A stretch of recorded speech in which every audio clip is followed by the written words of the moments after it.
Let's go beyond the headlines to look at the rise of Migos.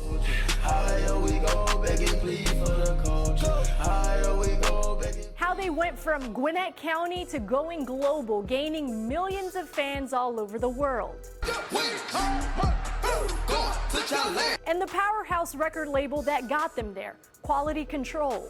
A dominating and trend-setting local label that's setting a new standard for the South. Let's give you an in-depth look at the superstar rap group the world now knows as Migos. But to Gwinnett County, aka the North, they were three boys making music in a basement hoping for fame and fortune. So man, you know we #1 in the world right now, that way.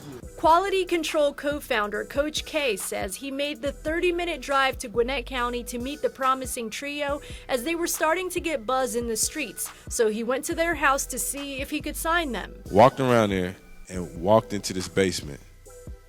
And them boys had this little computer sitting on a chair, a makeshift booth with a blanket, like covering the booth with this microphone in there. And I heard some of the most amazing music I had heard in a long time. In a sit-down conversation with Morehouse College students and Spotify's Amber Grimes, Coach K explains how he launched Quality Control with Pierre P. Thomas. After starting the label, they needed one big act, and this was it. You're so hyper involved in all of your artists. Most definitely. Every team needs a coach. If I set this goal here, how do I get there? That's vision. And here's their timeline. 2009, the trio, Quavo, Offset, and Takeoff, who are all related, started rapping as a group. In 2012, their first hit, Bando, took off, catching the attention of Coach K, who managed the biggest names in Atlanta, like Gucci Mane and Young Jeezy, at the beginning of their careers. In 2013, Migos released what would become a Billboard hit single, Versace, a track so hot Drake would hop on the remix. 2015, several mixtapes later, their song, Look at My Dab, would start a dance craze nationwide. 2016, the year of Bad and Bougie, which would lead to this moment in 2017. And I really want to thank the Migos for making Bad and Bougie. Like, that's the best song ever. So, This shout out helping the group reach a new level of mass worldwide appeal, and that's where we are today. Coach K says for a local record label to take off in hip-hop's capital, right here in Atlanta, the talent has to be undeniably influential to the culture. We go for the talent and the work ethic. And, you know, there are artists out there that's built like that. And Coach K's business partner, P, agrees. It's just a blessing. I'm just grateful and just thankful just to be in that position to give other people opportunities, and, you know, I'm just thankful, that's all.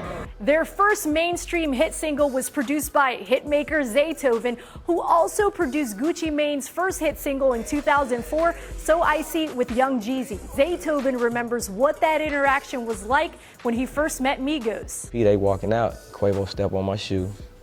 I'm like, hold on, man, you just stepped, you know what I mean? These are nice shoes I got on.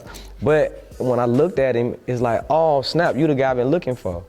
And it was vice versa. He was like, oh, you Zaytoven, we've been looking for you. I knew once I seen him, I was like, he a star. He a superstar. The group says they didn't envision this level of success when they first started making music in 2009. All the money that would come along, and the fame, and the massive fan base all over the world. believe in whatever you believe in, go hard about it, keep God first, and make sure you always support the kids. Hot 107.9's program director, Hurricane Dave, says Migos has shifted the culture time and time again. To see a hometown group become such an international world brand, it's just amazing. And Streets 94.5's Ferrari Simmons says their sound is distinctive. Take a listen. I'm young and rich and plus I'm bougie. I'm not stupid, so I keep the Uzi. Been on the macho like Randy. The chopper go out to for granted. Born in Toronto, but sometimes I feel like Atlanta adopted us. They created a sound that now everyone sounds exactly like them. So now when you hear someone with their the flow, you'd be like, man, you sound like the Migos. V103's DJ Greg Street, who mentored so many artists over the years, remembers seeing the Gwinnett County rappers at small venues. It was like an open mic night. It was a showcase night. They were getting ready to perform. I called Coach. I was like, Coach, they about to be out of here. And he was right. Just meet these people along your journey, and it's like you just become family.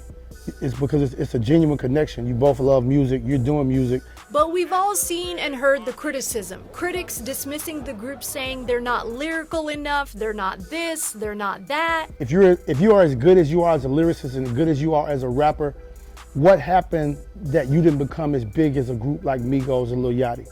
I think that's the question you need to ask yourself. As they continue to enjoy the limelight, Migos and their record label are thankful for the city that made them. This is my community, this is where I came from, this is where I did my hard work and all my blood and tears. Yeah, I was born and raised here.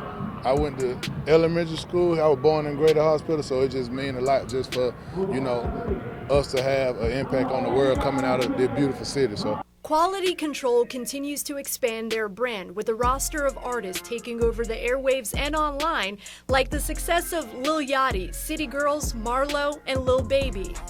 That was Yes Indeed, Lil Baby featuring Drake on the #1 station. It's safe to say QC the label is here to stay, the home of young hit makers operating like a family, just like the Related Boys from North Atlanta. Naima Abdullahi, 11 Alive News.